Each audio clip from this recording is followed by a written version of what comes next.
कैसे हो दोस्तों आप सभी का मैं आपके मंच द सक्सेस पॉइंट @ पे शानदार टॉपिकों पर एक बार फिर से आपका स्वागत करता हूं। बहुत ही अच्छा सेगमेंट होगा, बहुत ही अच्छा सेशन होगा दोस्तों। आज मैं लेकर आया हूं आपके लिए आधुनिक भारत के इतिहास से जीरो से लेकर हाई लेवल तक चलेंगे दोस्तों। इसमें हम क्या करेंगे दोस्तों, हम लोग ने MCQ क्वेश्चन को भी देख लिया। अब हम क्या करेंगे, अब हम ब्रीफ डिस्कशन करेंगे, यानी कि जो भी आधुनिक भारत से रिलेटेड जो इम्पोर्टेंट टॉपिक है उसको हम क्या करेंगे, ब्रीफ में, यानी अच्छे से उसका डिस्कशन करेंगे, अच्छे से उसको समझेंगे, फिर उससे संबंधित फिर से उसके MCQ क्वेश्चन को देखेंगे। MCQ क्वेश्चन को हम लोग पहले देख चुके हैं। अगर आप वैज्ञानिक प्रश्नों को देखना चाहते हैं या MCQ क्वेश्चन को देखना चाहते हैं तो आप मेरे प्लेलिस्ट में जा करके देख सकते हैं दोस्तों। सारे क्वेश्चन अवेलेबल हैं। फटाफट से वीडियो से जुड़ जाइए, चैनल से जुड़ जाइए, वीडियो को ज़्यादा शेयर कीजिए, लाइक कीजिए। वीडियो आपको कैसी लगती है कमेंट में ज़रूर बताएं दोस्तों। सब्सक्राइब कीजिए, बेल आइकन ऑन कीजिए ताकि नोटिफिकेशन मिलती रहे दोस्तों। द सक्सेस पॉइंट @ एक ऐसा मंच है जो उन महत्वपूर्ण टॉपिकों को आपके बीच में डिस्कशन करता है जिससे आप अपने एग्ज़ाम के लिहाज से काफ़ी मजबूत और सक्सेस को पाने के बहुत करीब पहुंच सकते हैं। मेरी ईश्वर से प्रार्थना है कि आप सबका सिलेक्शन हो। तो आइए शुरू करते हैं दोस्तों। आधुनिक भारत के इतिहास पर डिस्कशन करते हैं। प्यारे दोस्तों, ये जो टॉपिक डिस्कशन करने जा रहे हैं, ये टॉपिक प्यारे दोस्तों UPSC, UPPSC या अदर कोई कॉम्पिटिटिव एग्ज़ाम हो उन सब के लिए काफ़ी इंपॉर्टेंट होगा। चलिए आइए देखते हैं आधुनिक भारत का इतिहास। तो प्यारे दोस्तों, औरंगजेब की मृत्यु ने मुग़ल साम्राज्य के पतन की नींव डाली। ये भी याद रखिएगा, मुग़ल साम्राज्य के पतन की नींव कैसे शुरू हुई थी? औरंगजेब की मृत्यु के साथ।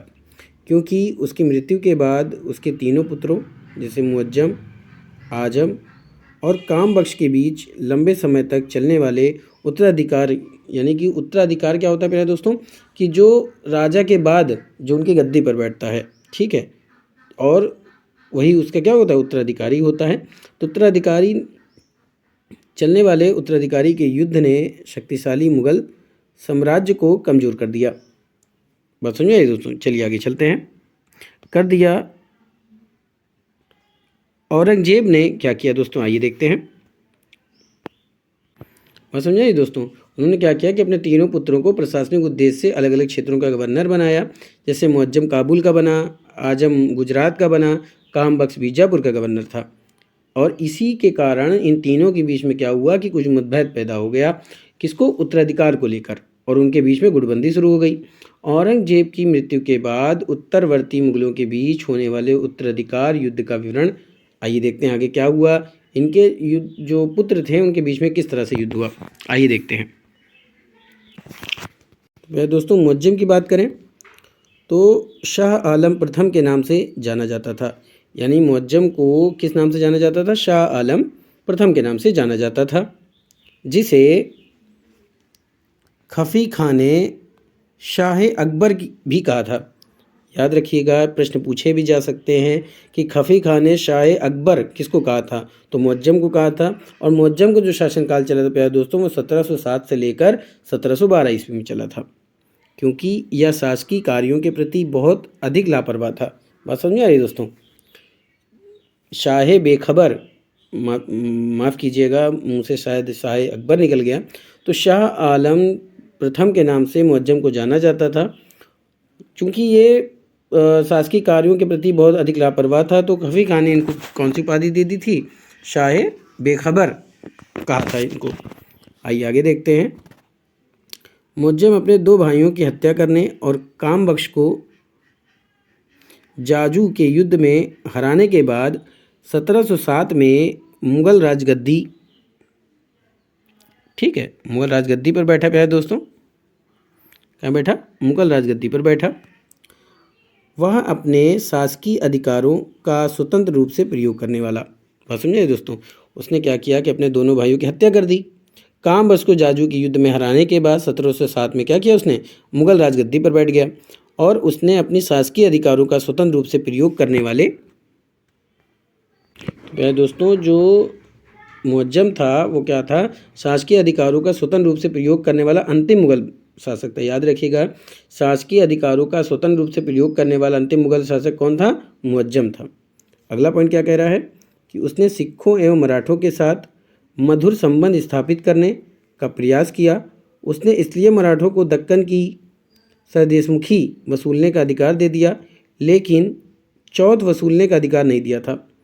मुअज्जम ने क्या किया था कि सिखों और मराठों के साथ मधुर संबंध स्थापित करने का प्रयास भी किया।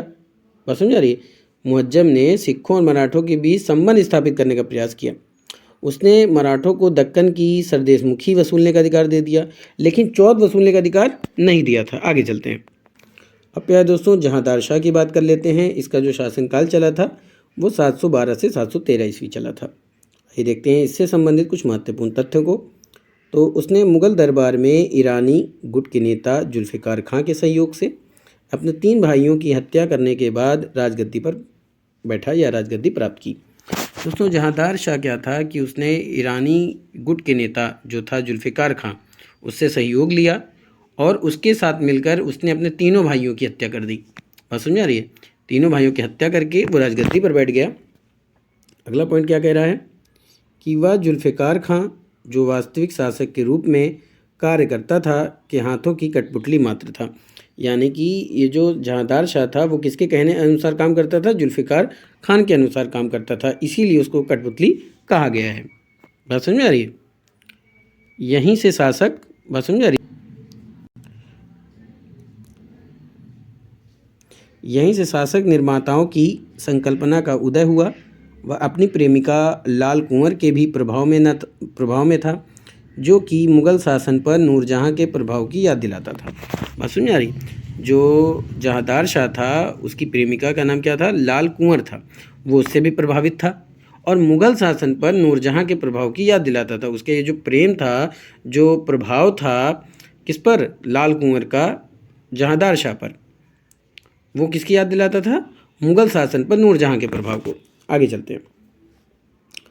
उसने मालवा के जयसिंह को मिर्ज़ा राजा, मारवाड़ के राजा अजीत सिंह को महाराजा की उपाधि प्रदान की। यानी मालवा के जो राजा जयसिंह थे उनको जहांदार शाह ने क्या किया? मिर्ज़ा राजा की उपाधि दी और अजीत सिंह को महाराजा की उपाधि दी। ये जो अजीत सिंह थे ये मारवाड़ के राजा थे। बस समझ में आ रही है? चलिए आगे चलते हैं। अगला है दोस्तों पॉइंट कि उसके द्वारा मराठों को चौथ और सरदेशमुखी वसूलने का अधिकार प्रदान करने के कदम ने मुग़ल शासन के प्रभुत्व को कमज़ोर बनाने की शुरुआत की।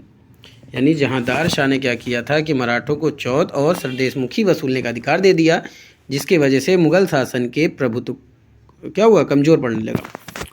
आगे महत्वपूर्ण पॉइंट क्या है कि उसने इजारा पद्धति अर्थात राजस्व कृषि, अनुबंध कृषि को बढ़ावा दिया और जजिया कर को बंद कर दिया। जहांदार शाह ने क्या किया था दोस्तों? जजिया कर को बंद कर दिया था, राजस्व कृषि या इसी को अनुबंध कृषि को बढ़ावा दिया था। समझ में आ रही है? अगला है, वह प्रथम मुग़ल शासक था जिसकी हत्या सैयद बंधुओं यानी अब्दुल्ला खां और हुसैन अली जो हिंदुस्तानी गुट के नेता थे के द्वारा कैद खाने में की गई थी। यानी जहांदार शाह पहला ऐसा मुग़ल शासक था जिसकी हत्या सैयद बंधुओं के द्वारा की गई थी। और उस सैयद बंधु में कौन थे? अब्दुल्ला खां, हुसैन अली। ठीक है, इन्होंने उसकी हत्या कर दी। और ये जो दोनों थे अब्दुल्ला खां और हुसैन अली, ये हिंदुस्तानी गुट के नेता थे। इन्होंने क्या किया था कि जहांदार शाह को कैद कर लिया और उसी कैद खाने में उसकी हत्या कर दी। बस समझ में आ रही है? आगे चलते हैं।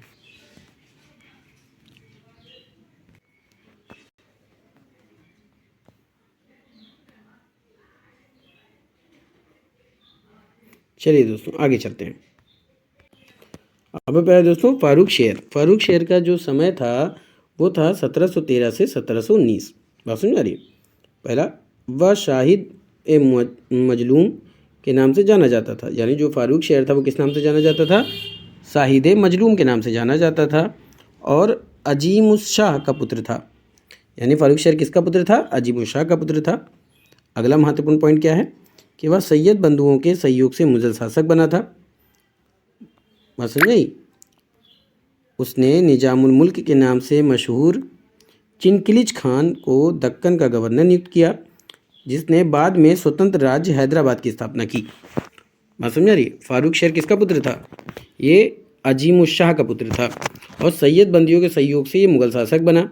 इसने निजामुल मुल्क के नाम से मशहूर चिलखलीज खां को दक्कन का गवर्नर बनाया, जिसने बाद में हैदराबाद की स्थापना की। बात समझे दोस्तों, चलिए आगे चलते हैं दोस्तों। अगला पॉइंट है कि उसके समय में ही पेशवा बालाजी विश्वनाथ मराठा क्षेत्र पर सरदेशमुखी और चौथ वसूली के अधिकार को प्राप्त करने के लिए मुगल दरबार में उपस्थित हुए थे। बात समझ रही, ये जो पेशवा बालाजी विश्वनाथ थे वो फारूक शेर के समय में जो है वो मुगल दरबार में उपस्थित हुए थे, ये चौथ वसूल करने के लिए और सरदेशमुखी वसूली करने के लिए। बात समझ आ रही है, करने के जो अधिकार होता है कि सरदेशमुखी और चौथ वसूली के अधिकार को प्राप्त करने के लिए वो मुगल दरबार में उपस्थित हुए थे। बात समझ आ रही, चलिए आगे चलते हैं। अगला है प्यारे दोस्तों रफ़ी-उद-दरजात। अगला कौन था? रफ़ी-उद-दरजात। इसका शासनकाल 1 साल का था, ये 1719। इसके बारे में वह कुछ महीनों तक ही शासन करने वाले मुगल शासकों में से था। बात समझा रही है, इसका खाली 1719 में शुरू हुआ और 1719 में ही समाप्त हो गया, यानी कुछ महीनों तक ही रफ़ी-उद-दरजात का शासनकाल चला था। तो यह कुछ महीनों तक ही शासन करने वाला मुगल शासकों में से एक था। उसने निकुसियर के विद्रोह के दौरान आगरा के किले पर कब्जा किया था और खुद को शासक घोषित कर दिया था। रफ़ी-उद-दरजात ने क्या किया था, 1719 में ही कुछ महीनों तक उसने मुगल शासक के रूप में क्या किया, शासन किया, और उसने निकुसियर के विद्रोह के दौरान क्या किया था, आगरा के किले पर कब्जा किया था और खुद को शासक घोषित किया था। अब देखेंगे रफ़ी-उद-दौला के बारे में। दोस्तों रफ़ी-उद-दौला से संबंधित जो महत्वपूर्ण तथ्य है उसके बारे में देख लेते हैं।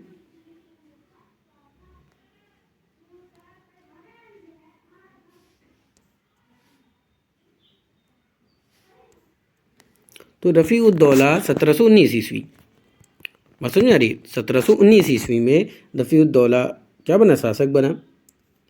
वह शाहजहाँ द्वितीय के नाम से जाना जाता था। शाहजहाँ द्वितीय के नाम से किसको जाना जाता प्यारे दोस्तों? रफ़ी-उद-दौला को जाना जाता था। अगला है, उसके शासनकाल के दौरान ही अजीत सिंह अपनी विधवा पुत्री को मुगल हरम से वापस ले गए थे और बाद में उसने हिंदू धर्म अपना लिया। रफ़ी-उद-दौला ने क्या किया कि अपने शासनकाल के दौरान उन्होंने अजीत सिंह जो थे, इसी के शासनकाल के दौरान, यानी माफ़ कीजिएगा, रफ़ी-उद-दौला के शासनकाल के दौरान ही जो अजीत सिंह थे वो अपनी विधवा पुत्री को क्या ले गए, मुगल हरम से वापस ले गए और हिंदू धर्म अपना लिया था बाद में। बात समझ आ रही, चलिए आगे चलते हैं। अब प्यारे दोस्तों मोहम्मद शाह का जो शासनकाल था वो 1719 से 1748 चला था। पहला इससे महत्वपूर्ण तथ्य क्या है कि उसका नाम रोशन अख्तर था, यानी मोहम्मद शाह का असली नाम क्या था, रोशन अख्तर था, जो कि प्रभावहीन और आराम पसंद मुगल शासक था। यानी ये क्या था, मतलब इससे कोई इफेक्टिव नहीं था, यानी इससे कोई प्रभावित नहीं था, और ये आराम करने वाली आलसी टाइप का मुगल शासक था। बात समझ आ रही, अपनी आराम पसंदगी की प्रवृत्ति के कारण ही यह रंगीला नाम से जाना जाता था। यानी मोहम्मद शाह अपने आलसीपन के लिए और आराम पसंदगी के प्रवृत्ति के कारण इसको रंगीला नाम से जाना जाता था। अगला क्या है, उसके शासनकाल के दौरान मराठों ने बाजीराव के नेतृत्व में मुगल इतिहास में पहली बार दिल्ली पर धावा बोला। बात समझ आ रही है, मराठों ने क्या किया, बाजीराव के नेतृत्व में पहली बार जो मुगल शासन पर कब्जा किया या धावा बोला दिल्ली पर, तो किसके समय में था, मोहम्मद शाह के समय में था दोस्तों। बात समझ आ रही, चलिए आगे चलते हैं। अगला है, इसी के शासनकाल में फारस के नादिर शाह ने शहादत खां की सहायता से दिल्ली पर आक्रमण किया और करनाल के युद्ध में मुगल सेना को पराजित किया। बात समझ आई प्यारे दोस्तों।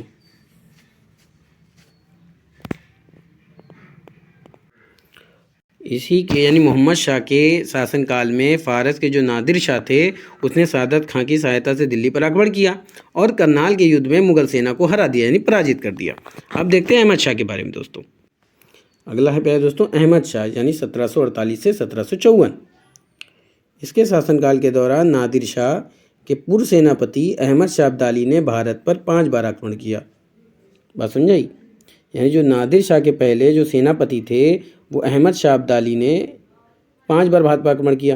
यानी अहमद शाह क्या था, अहमद शाह अब्दाली की बात की जा रही है दोस्तों। इसके शासनकाल के दौरान नादिर शाह के पूर्व सेनापति, हम अहमद शाह की बात कर रहे हैं, और अहमद शाह के शासनकाल के दौरान नादिर शाह के पहले जो सेनापति थे अहमद शाह अब्दाली, उसने भारत पर 5 बार आक्रमण किया। चलिए आगे चलते हैं। और जो अहमद शाह का शासनकाल था वो 1748 से 1754 था। आगे चलते हैं। अगला है दोस्तों, इसी के वजीर इमाद उल मुल्क द्वारा शासन से अपदस्थ कर आलमगीर द्वितीय को नया शासक नियुक्त किया गया। यानी कि इसका जो वजीर था इमाद उल मुल्क जो था, इसके द्वारा इसको अपदस्थ कर दिया गया और आलमगीर द्वितीय को नया शासक बनाया गया। अब आलमगीर द्वितीय के बारे में देख लेते हैं, जिसका शासनकाल 1754 से 1759 चला था दोस्तों। पहला है, ये अजीजुद्दीन के नाम से जाना जाता था। आलमगीर द्वितीय जो है वो अजीजुद्दीन के नाम से जाना जाता था। अगला है, इसी के शासनकाल के दौरान प्लासी का युद्ध हुआ था। प्लासी का जो युद्ध हुआ था वो आलमगीर द्वितीय के समय में हुआ था। ये भी याद रखिए, बहुत इंपॉर्टेंट पॉइंट हो सकता है। अगला है, इसी के वजीर इमाद उल मुल्क द्वारा शासन से अपदस्थ कर शाह आलम द्वितीय को नया शासक बनाया गया। यानी इमाद उल मुल्क जो है वो किसका वजीर था? आलमगीर द्वितीय का था, और उसी के द्वारा हटा करके शाह आलम द्वितीय को भी शासक बनाया गया। चलिए आगे देखते हैं। अगला है दोस्तों, शाह आलम द्वितीय। इसका जो समय काल था वो 1759 से 1806 ईस्वी तक चला। पहला पॉइंट है कि अली गौहर के नाम से प्रसिद्ध इस मुगल शासक की अकबर के युद्ध 1764 में हार हुई। बस समझ आई? अली गौहर के नाम से प्रसिद्ध था शाह आलम द्वितीय, और मुगल शासक की बक्सर के युद्ध 1764 में हार हुई। अगला पॉइंट है, इसी के शासनकाल के दौरान पानीपत का तीसरा युद्ध भी हुआ था। तो पानीपत का तीसरा युद्ध जो हुआ था प्यारे दोस्तों, वो शाह आलम द्वितीय के समय में हुआ था। बात समझ आ रही है? आगे चलते हैं। बक्सर के युद्ध के बाद इलाहाबाद की संधि के तहत मुगलों द्वारा बंगाल, बिहार और उड़ीसा की दीवानी अधिकार अंग्रेजों को दे दिए गए। बात समझ आ रही है? यानी बक्सर के युद्ध के बाद क्या हुआ कि इलाहाबाद की संधि के तहत मुगलों के द्वारा बंगाल, बिहार और उड़ीसा को क्या किया गया, इसकी जो दीवानी थी तीनों जगहों की, वो उसका अधिकार अंग्रेजों को दे दिया गया, जिन्हें 1772 ईस्वी के बाद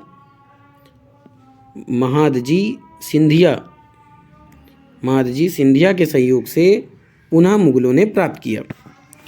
क्या किया? मुगलों ने क्या किया? 1772 के बाद सिंधिया के सहयोग से, यानी महादजी सिंधिया के सहयोग से पुनः मुगलों ने प्राप्त कर लिया। बात समझ आई? चलिए आगे चलते हैं। तो प्यारे दोस्तों, अगला पॉइंट है कि वह प्रथम मुगल शासक था जो ईस्ट इंडिया कंपनी का पेशन न्याफ्ता था। पेशन न्याफ्ता का मतलब होता है दोस्तों कि जो अंग्रेज़ों के द्वारा या ईस्ट इंडिया कंपनी के द्वारा जो पेंशन दी जाती थी उसी पर निर्भर रहता था। तो क्या था? ये पहला मुगल शासक था जो ईस्ट इंडिया कंपनी का पेशन याफ्ता था। अब अकबर द्वितीय की बात करते हैं। अकबर द्वितीय का जो समय चला था प्यारे दोस्तों, वो 1806 से 1837 चला था। आइए देखते हैं। तो वह अंग्रेज़ों के संरक्षण में बनने वाला प्रथम मुगल बादशाह था। यानी अकबर के संरक्षण में बनने वाला प्रथम मुगल बादशाह कौन था? अकबर द्वितीय था प्यारे दोस्तों।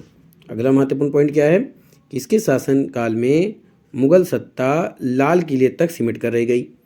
यानी कि जो मुगलों की शासनकाल था वो लाल किले तक सिमट के रह गई थी अकबर द्वितीय के शासनकाल में। अब प्यारे दोस्तों, बहादुर शाह द्वितीय की बात करते हैं।